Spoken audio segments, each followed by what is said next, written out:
Ky është një mesazh i qartë për grupin e tyre, brenda vetes. Është një mesazh shumë i qartë, nuk e po e kuptojnë. Po do jetë, e di kur do ta kuptojnë, kur të vi momenti, do e kuptojnë që shiko si ja kemi fut vetes edhe se kemi kuptuar në momentin e duhur. Se këtë që po i bën Erion Velis, nesër do vi radhë ta bëj dikush tjetër, tek prapë te njeriu i vet.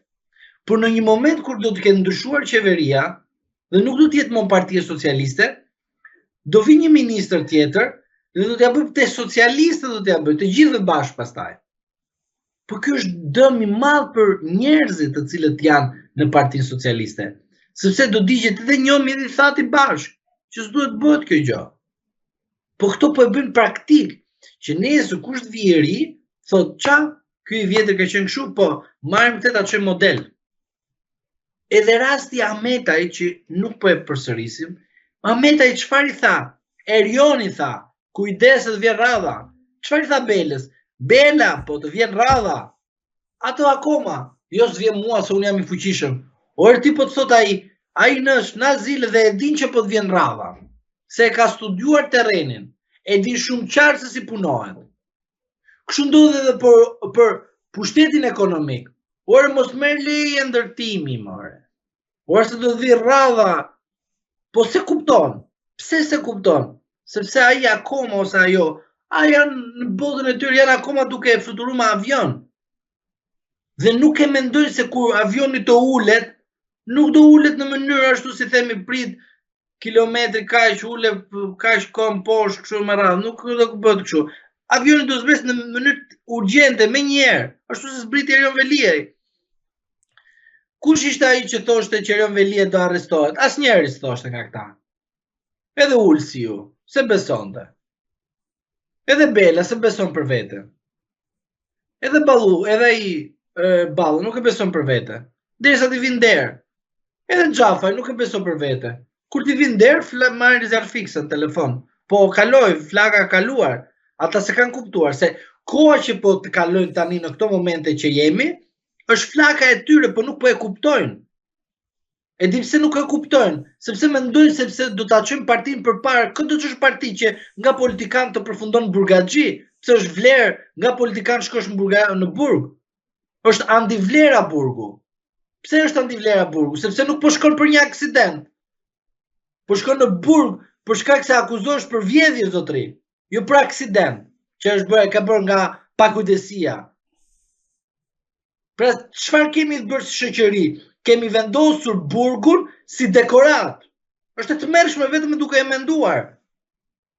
Po dekorat burgu është kur ke bërë një gabim penal, që është në kuptimin e pamundësish, pra pamundësia në kuptimin për të vjedhur për të pasuruar, nuk them në këtë kuptim. Pamundësia e cila nuk të bërë që ti si individ të kishe mundësinë që të bëj një veprim dhe ke bërë veprën penale në pakujdesi ose jo me dashje direkt, po indirekte. Po jo ti duke bërë veprën penale me dashje direkte edhe duke marrë përfitimet e saj, edhe duke quar veten nga politikanët që është burgaxhi. Ky është problemi i madh që këta na e sjellin si një parim, si një vlerë, si një meritokraci. Ky është problemi më i madh që kemi. A janë Tauland Balla dhe Belinda Balluku ata të cilët do të përballen me drejtsinë pas Erion Veliajt dhe cilat janë dosjet konkrete që ato mund t'i djegin? Së pari, Veliaj do të përdori një mekanizëm që është përdorur më parë që derisa u futa unë brenda, normalisht radhën e ka dikush tjetër, po do një kohë. Balluku, Tauland Balla do të hetohen për gjëra të cilat nuk kanë të bëjnë me qeverisjen e vendit, por kanë të bëjnë me komunikime me individ të tjerë.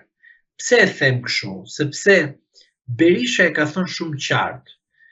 Tauland Balla është person i cili dyshohet për Berishën, që ky ka bërë komunikime me grupe të ndryshme rivale në qarkun e Elbasanit. Ky është fakt që ka thënë Sali Berisha, s'kam thënë unë.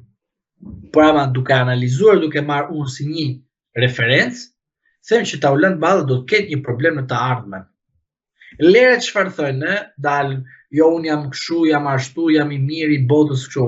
To e thënë thjesht sa për sy e faqe, por nga pamja kuptohet qartë që ai e kupton edhe ai vetë që diçka nuk po shkon mirë, po thjesht përdoret për shkak të fushatës derisa të mbaroj punën e fushatës dhe dalë zgjedhjet, pas një kohë do shikojmë rezultatin dhe për ta ulën ballën. Unë jam i bindur që ta ulën ballën do të arrestohet një ditë. Nuk e di a do të jetë për rastin që thot Berisha apo për diçka tjetër, por në rast se provat dalin akoma më shumë, pra janë edhe me një tendencë e bashkëpunimi evropian, sigurisht që SPAK-u do detyrohet në një formë dhe në një mënyrë që të bëjë arrestimin e Taulant Ballës. Tani, a do jetë të arrestimi për atë që Berisha thot, apo do jetë arrestimi për diçka tjetër gjatë kohës së fushatës që mund të jetë përgjuar apo të kemi ndonjë fakt konkret penal për Taulant Ballën, normalisht unë jam i bindur që ndodhë diçka tjetër. Por ajo që unë besoj që do të shpëtohet në mënyrë graduale, por edhe do të hetohet, po edhe do të lëshohet, po edhe do të hetohet, edhe do të lëshohet. Dhe në një moment të fundit do të lëshohet nga Edi Rama, është Belinda Balluku, pavarësisht pushtetit që ka pasur dhe ka aktualisht.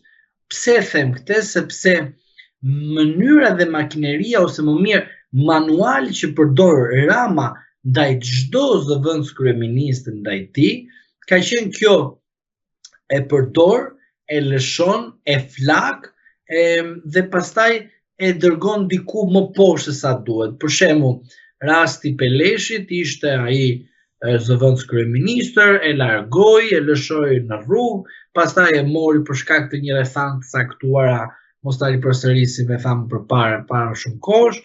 Pastaj kemi Erion Braçe, po ashtu zëvendës kryeministër e mori, lëshoi, e la atje, pastaj e mori nga andej tani e çoi në Tiranë, aty ku nuk ka ide në ku po ndodhet, pavarësisht se është socialist i vjetër. Dhe kështu ndodhi edhe me Ahmetanin, i cilin e mori, e lëshoi, e la, e shkërmoqi djathtas para poshtë kështu me radhë, ministri këto e përdori, çfarë e bëri në fund fare, nga politikan e bëri burgaxhi. Pra, modeli ose mënyra se si Rama bën politikën e tij në raport me marrëdhëniet partijake brenda partisë vet, nuk kupton qartazi që edhe Balluku në një moment të duhur për Edi Ramën dhe në një moment ku Edi Rama do të mendojë se jemi drejt një mbarimit, normalisht dhe Balluku do të arrestohet. Ajo çfarë nuk dihet në krahasim me Ballukun dhe Ballën është a do iki Balluku e para apo do iki Balla.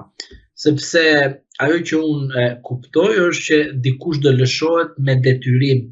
Pse do të lëshohet me detyrim? Sepse marrëveshjet politike janë ato të cilët mos harrojmë faktin se edhe Erion Veliaj u bën 46 protesta jashtë Bashkisë së Tiranës kundër Erion Velis, dhe në protestën që nuk ekzistoi kur 47 ishte kryetar bashkie Edi Rama. Pra, pse patëm një ndalesë? Prandaj çdo gjë që ndodh në Shqipëri në këtë kohë, në këtë situatë që jemi, është një lojë e bukur, e cila lojë kërkon maturi, kërkon vëmendje. Ajo që unë them, as për Velian, as për Ballukun, as për Taulant Ballën, nuk jam dakord të arrestimi, nuk jam dakord procedimi. Jam dakord për këtë gjë. Zotri, konfiskoni, sekuestroni, nuk i kanë llogarit në rregull, aty bëjmë atë që duhet bëjmë.